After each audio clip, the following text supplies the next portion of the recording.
ఈరోజు టిఫిన్ అనమాట ఇది. ఈ వాయి కూడా తీసేసి మళ్ళీ ఇంకో వాయి వేస్తాను.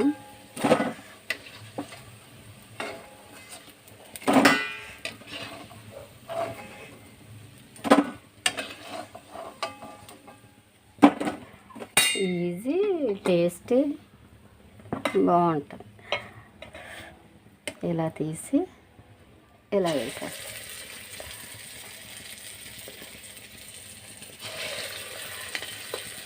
ఎవరైనా అస్సలు వంట రాని వాళ్ళు కూడా ఇది చేసుకోవచ్చు.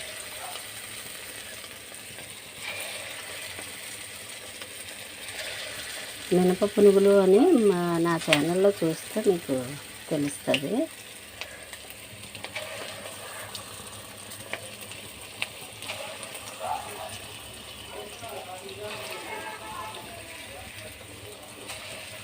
Hello, hi, good morning all of you. చూడండి, నేను ఈరోజు రాగి పిండితోటి, అంటే రాగి పిండి లేకపోతే ఏమంటారు అది, చూడిపిండి అంటారు కదా, దాంతో ఇది రాగి పిండి లేదంటే చూడిపిండి అంటారు. ఆ పిండితోటి పిట్టి తయారు చేస్తున్నాను. దీనివల్ల ఉపయోగం ఏంటంటే ఒంటికి చలవ చేస్తుంది. తర్వాత నడుము నొప్పి, అంటే ఎముకలకు సంబంధించిన నొప్పులు ఏమైనా ఉంటే అది తగ్గిస్తుంది. అందుకని ఈరోజు పిట్టి తయారు చేస్తున్నాను. చూడండి, నేను చిన్నప్పుడు నేర్చుకున్న విధానం చెప్తున్నాను. ఇలాగా మనకి ఎంత కావాలంటే అంత పిండి వేసుకోవాలన్నమాట. ఒక ప్లేట్లో ఏదైనా ఒక బౌల్లో వేసుకోవాలి. వేసుకొని ఇది చాలా బాగుంటుంది, రుచి బాగుంటుంది, తర్వాత ఆరోగ్యం కూడా కదా. ఇప్పుడు దీనిలో మనం సాల్ట్ వేసుకుందాం, సరిపడా సాల్ట్ వేసుకుని మొత్తం అంతా కలిపేసుకుందాం. కలిపేసుకొని బాగా దీనిలో మళ్ళీ వాటర్ వేసుకుంటూ తడి పొడిగా కలపాలి. అంటే పూర్తిగా ముద్దలా అవ్వకూడదు, తడి పొడిగా కలపాలన్నమాట. కొంచెం నీళ్ళు ఇలా వేసుకుని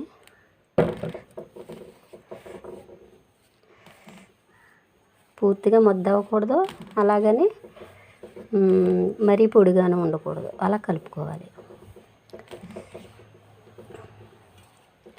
దీనికి మెజర్మెంట్ చెప్పలేము, ఎందుకంటారా, ఒక్కొక్క రాగిపిండి కొంచెం వాటర్ ఎక్కువ అబ్జర్వ్ చేసుకుంటుంది, ఒక్కొక్క రాగిపిండి కొంచెం నీటిని తక్కువ అబ్జర్వ్ చేసుకుంటుంది. కాబట్టి మనం అలా చెప్పలేమన్నమాట. ఇలా కలుపుకుంటూనే చూసుకోవాలి, చల్లుకుంటూ చెయ్యాలి. ఇలాగ ఇటు పూర్తిగా ముద్దగాను కాదు, అలాగని మరీ పొడిపిండిగాను లేదు. చూసారా, ఈ విధంగా కలుపుకోవాలన్నమాట. ఇప్పుడు చూడండి, ఇలా తడి పొడిగా కలుపుకున్నాం కదా పిండి. ఈ పిండిని ఏం చెయ్యాలంటే, అంటే అందరికీ వీలైన విధానంలో చెప్తున్నాను నేను. ఫస్ట్ స్టవ్ ఆన్ చేసుకుందాం.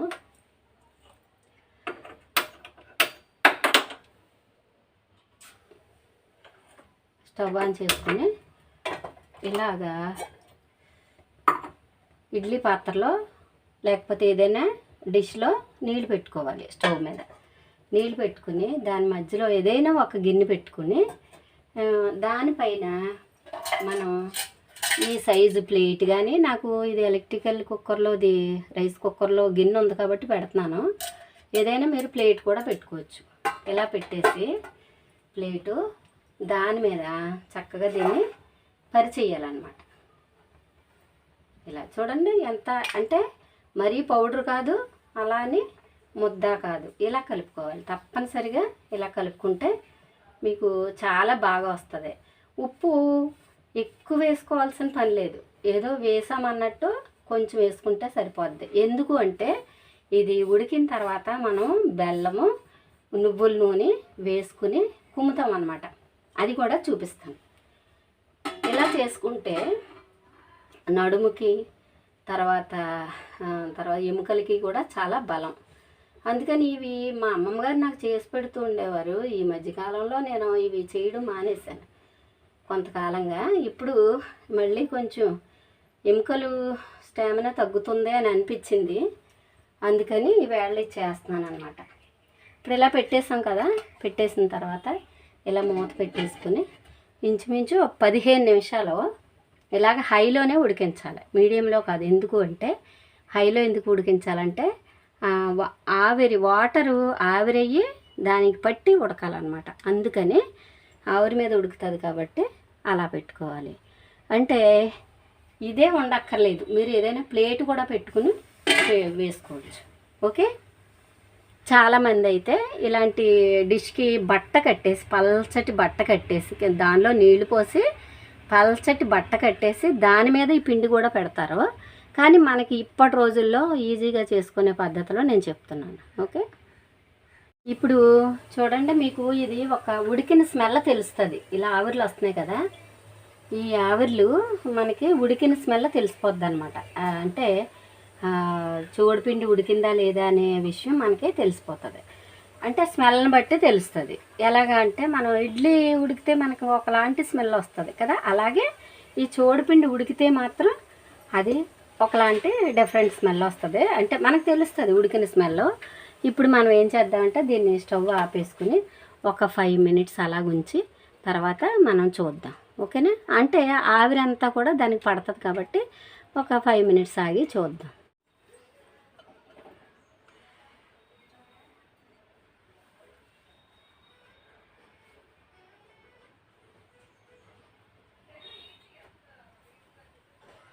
ఇప్పుడు చూడండి, మనం ఒక నైఫ్ని తీసుకుని ఇలా గుచ్చితే దీనికి ఏమి అంటకపోతే మనకి ఏమి అంటుకోలేదంటే బాగా ఉడికినట్టు అనమాట. ఓకే, అయినా స్మెల్ తెలిసిపోద్ది, ఉడికింది లేనిది స్మెల్ తెలిసిపోద్ది. ఇప్పుడు మనం ఏం చేద్దామంటే ఈ ఉడికించిన చూడుపిండి అంటే పిట్టి అంటారు అది, ఇదిగో ఈ బెల్లం, తర్వాత ఇది నువ్వుల నూనె, ఈ 3 కలిపి రోల్లో వేసి కుమ్మాలి. అయితే నాకు రోల్ మిస్ అయిందని చెప్పాను కదా, అయితే రుబ్బు రోల్ ఉంది. నేను ఈరోజు ఏం చేస్తున్నానంటే రుబ్బు రోట్లో వేసి రోకలు ఉంది కదా, రుబ్బు రోట్లో వేసి దాంతో కుమ్ముతాను, చూద్దరు కానీ. ఓకే, ఇప్పుడు ఉడికిన పిట్టని మనం ఇలాగే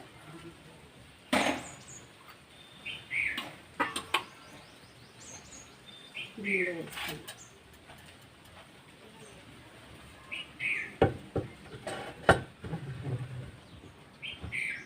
అన్నీ మళ్ళీ కొత్తగా చేయడం కదా కొంచెం కష్టంగా.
ఇప్పుడు బెల్లం వేసుకుందాము.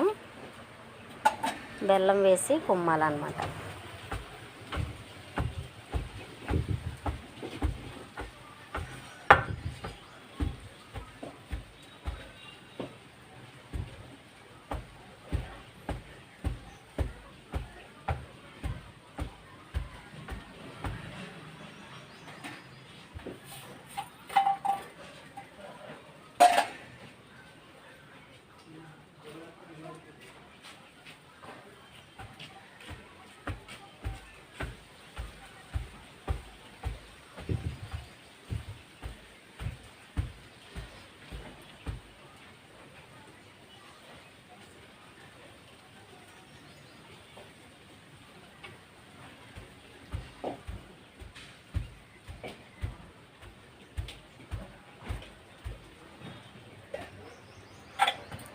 నాకు తెలిసి ఇది ఎక్కువ రోజులు నిల్వ ఉండదు, 1-2 రోజులు మాత్రమే ఉంటుంది. అందుకని మనం అవసరమైనప్పుడే చేసుకోవాలి తప్పనిసరి. వారానికి ఒకసారి కానీ నెలకు 2 సార్లు కానీ చేసుకుంటే బాగుంటుంది.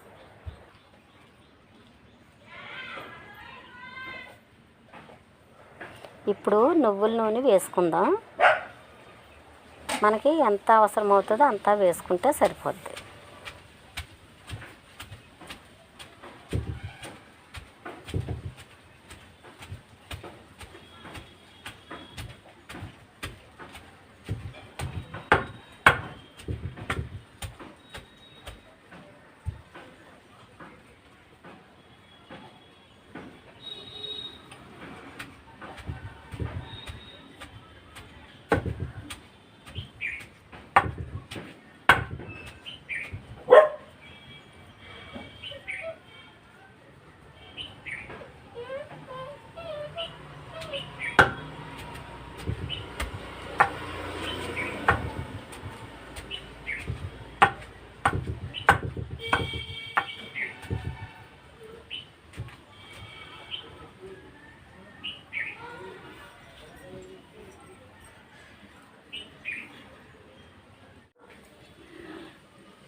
అలవాట్లేని పని కదా, చూడండి చెమట్లో.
Hello hi, welcome to my channel Bhavani teacher. ఇప్పుడు నేను ములక్కాయలు కోసుకెళ్దామని వచ్చాను. చూడండి, చిన్న చెట్టుకి 2 కాయలు కోసి కర్రీ చేద్దాం అని వచ్చాను అన్నమాట. 2 సరిపోతాయి వేళకి. పెద్ద చెట్టుకి కూడా ఉన్నాయి, కానీ కోసేస్తేనే బెటర్. ఎందుకంటే